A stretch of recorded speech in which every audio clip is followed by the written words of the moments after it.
Welcome to Hidden Squidz Gaming. Today's going to be a little different. We're actually going to do a whole entire unedited dungeon.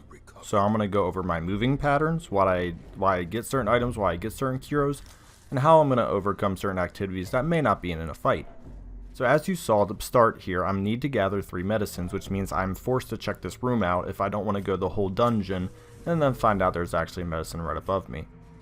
Fortunately, there wasn't. If you just check the map, you saw another trap pops up, which is an excellent time to get some of that stress off of my highwaymen. I'm actually going to decide to take some of this because I know there's usually extra food, and there was, because I'm probably going to use some food to heal myself up and also just for that campfire to reduce stress. So that's a little thing I was planning for, and I was debating if I wanted to or not.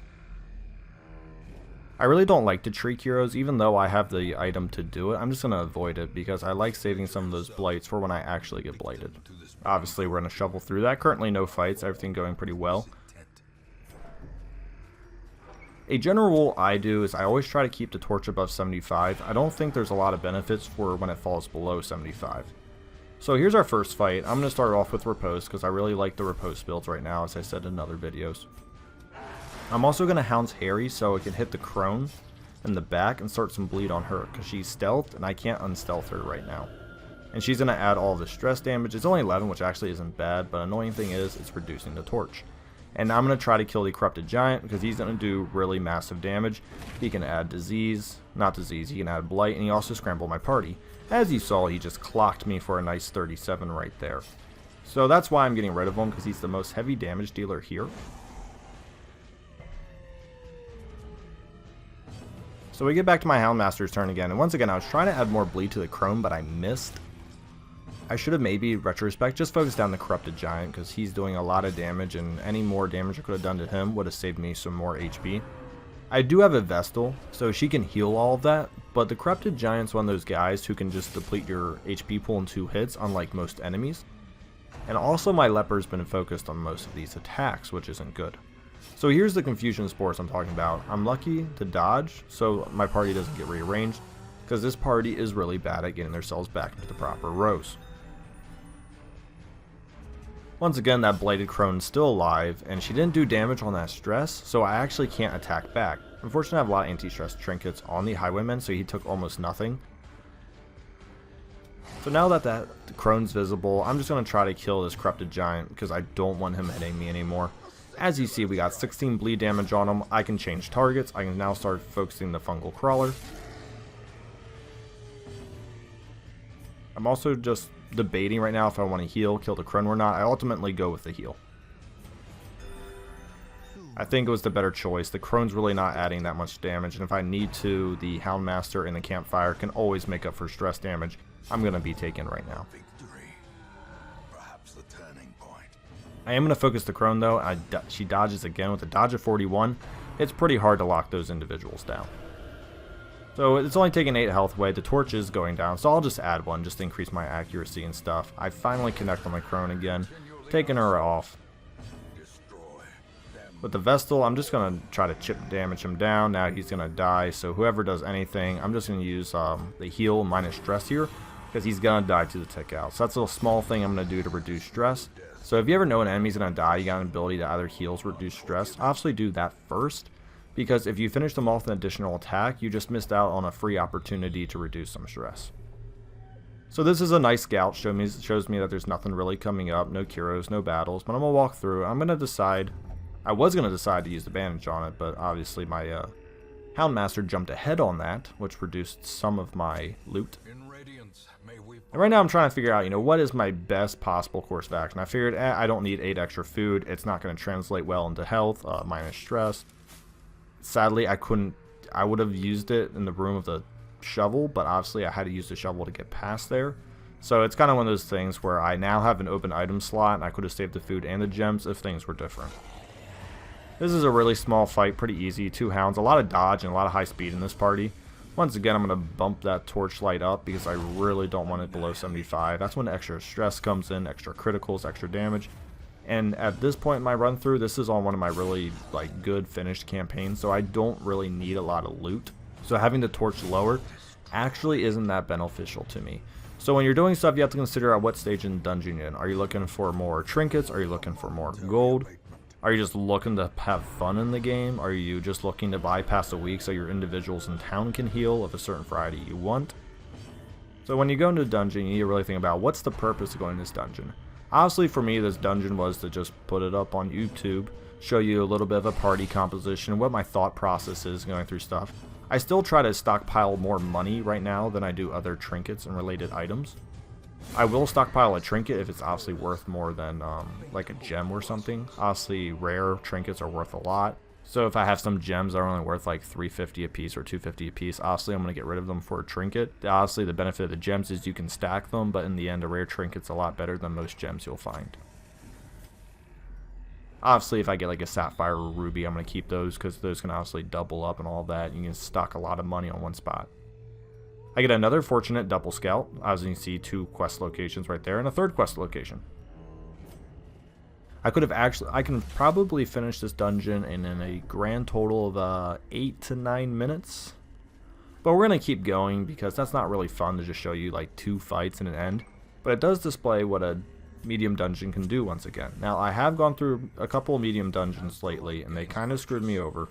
They kind of screwed me over because they were really long and lengthy and I actually had to go through most of the rooms. But this one obviously made up for it because I got to skip potentially 5 to 6 rooms. So right now, I like collecting more than I like having initially, because now I can kind of make room based on the items I have. And finding that map's really useful. It just kind of outlines the stuff that I didn't really know. So we're actually going to move up to the top in this dungeon, and we're going to ignore the other one, because I don't feel like taking 2 non-shovel heroes. Well, I don't want to say non-shovel, but I don't have any shovels left, and honestly I'm going to take stress and torchlight and all that damage for it. I don't feel like doing that twice. I am trying to keep these heroes at a generally low stress level, so I'm not going to do that. However, I am going to utilize this campfire, knowing that my quest is officially done. I am going to add some damage buffs that also reduce some stress. I'm thinking about gallows humor, but I also have to think about, warding off nighttime ambushes and all that. So we're going to do the Hounds Watch for that. I used 11, there's no 1s left, so I could do that, but he's already at 0 stress, and I don't want to add more stress to my companions who have the stress. But obviously that would have been a good pick if my leper was at a higher stress. So that's it. That's the whole dungeon, about 8 minutes right there, but we're going to keep going. We're going to see a couple of more fights and a couple of more path movements and why I'm choosing them. As I said, I'm not going to go to the right based on the fact that I don't have another shovel. And now I'm going to start using a lot of my bandages and other heroes to start stockpiling that money. So you're going to see me get rid of food, you're going to see me get rid of like possibly holy waters, trinkets, bandages, XYZ, because I want to start stockpiling the money. I know I'm done, and at any point I can bail out with 0 repercussions. Obviously this is going to be a hilariously easy fight. I kill off the ectoplasm first because I don't want him duplicating himself, because obviously that can turn into a never-ending fight. So I'm going to take care of them, and I also know like the bone militia and the bone skeletons are really bad, kind of weak, and have low accuracy, so even my leper can dodge. I just healed everyone so they're at full health, so I'm just going to try to get a stun in there. I don't really need a stun, but he hasn't gone yet, so now I'm going to focus the other guy that has gone. And that way we can not take a damage, and as you see, the stun unlocks from him. I didn't take any damage, I got a critical, and now we can finish this rather easily. My party has mostly bleed damage, which obviously doesn't work on skeletons, but they're so fragile that it's really not an issue. I'm not going to worry about making room for 25 gold. It's just not worth getting rid of something right now because the other items would be equal to more than 25. If I come across somewhere that will give me more than 25, I'll obviously get rid of another item. I'm not quite popping that dog treat yet because I have a fight or 2 left and I want to see the kind of enemies I'm going to fight. But I thought about popping it so I could just, whatever prizes I get here or loot I get here, I could just fill it in for the dog treats, but I'm going to hold on to them for now. I really hate spiders. They're strong in a, deceptively tanky way. Low HP, but their spits have decent damage and obviously the blights are pretty good. They also have pretty high dodge. Their speed isn't amazingly high, but still high enough to be of concern. I don't use Hue there because I don't trust Hue. I like just a single attack more. I don't know why. It's just my preference. So as you can see, I get 250 gold, and I'm not sure. I didn't really want it. I was thinking, it's just 250. It's not really enough yet. I might use a couple of other items that get me a lot more loot. Here I'm debating if I actually want to take these because in the DLC you obviously have all of those sectors and stuff. So what I'm going to do is actually pop all my holy waters to use them. I'm going to use some of my medicinal herbs as well, because I think I can reach the next fight before my holy waters run out. And I don't think I can actually. I think they're going to fall off me. Yeah, they fell off. It was really close. There's only one away. It would have been really cool if I got one round of my holy waters, but it was an attempt to at least use them before I got to the fight. I am going to kill off the Bloom Militia just because they add a little more damage, and I don't want them exactly just laying around. It's weird. I know that the Giant can do a lot more damage, but I don't want the Bone Militia to go like 3 to 4 turns uninhibited. So I'm just going to take care of them first, because the Giant can only do 1 turn at a time.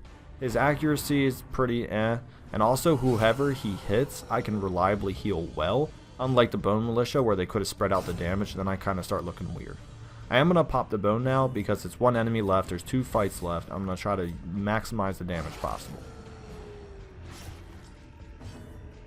So that critical helps me get that stun chance because the Vessel stun isn't exactly the highest in base percentage, so getting that critical bumped it up just a little bit. I get a round with him stunned, and most likely next round I can kill him. Corrupted Giants are pretty easy to, I don't want to say kite around, but they're definitely a priority in certain situations. As I explained before in this fight, I didn't want multiple attackers hitting me the whole time, so I decided to focus the Bone Militia instead. Now, as you can see here, this is where I made a lot of money, and this is why I said I wasn't going to accept those 250s and all that yet, because I wasn't sure if I was going to get big pockets of money like this. Now that it's guaranteed, I'm going to take all of it. I get rid of the torches, so I figure, you know what, last room, 94 torch, I'm going to kill the torch after this anyways, so who cares, let's get rid of the torches. Once again, we get even more Giants and 2 dogs. And this is going to seem rather reminiscent. I still have the bonuses actually from the last bone, which is kind of cool. But I'm going to kill the dogs again, just as the other reason. I don't want the dogs attacking other people while the Giant soaks up multiple rounds. And you wonder, why did I move him back one? Because I wanted him to be able to either riposte or use his gun and stuff. I didn't like him with just his bleed attack. I look back on that, and I should have maybe just done it anyways, but I kind of like the freedom of him having other abilities than just his bleed slash. So he gets blighted. He hasn't done many tree smackdowns yet, which I'm thankful of. See, that was an error. I should have actually boned there, get more AC, well, more accuracy and more damage. Looking back on that, I kind of feel like a moron for doing that, but whatever, we have to live with our choices. I do decide to go with the riposte. I couldn't remember what I do. So now he's got riposte up, so if he ever gets focused by the tree, he can hit him. If he gets focused by the dog, he can hit him. I was going to add a little bit of HP back. I don't know if I would have done that if I had a second chance now. Everyone was pretty high, but I think I'm just worried about that Giant, you know, getting that one big crunching hit. There's a nice dodge. 27 dodge is pretty good. And now I'm just going to open vein up the Nasher. Get a bleed on it. The dog's going to die now. Next turn comes, dies. So now we're back down to Corrupted Giant. Not really an issue. Once again, another mistake there. I should have boned. I didn't bone again. I'm just wasting turns with it. I mean, I know I have the Corrupted Giant dead, but it's just those small things. I knew in my mind at this point I was going to be done after this, but I still didn't do it. So there's a nice 20 hit. They can obviously hit harder if they get a critical, or just in general base damage, they can hit a lot harder. Thanks for watching. This was a quick dungeon run, unedited. I tried to explain some of my footsteps and movements. I hope this was useful to you.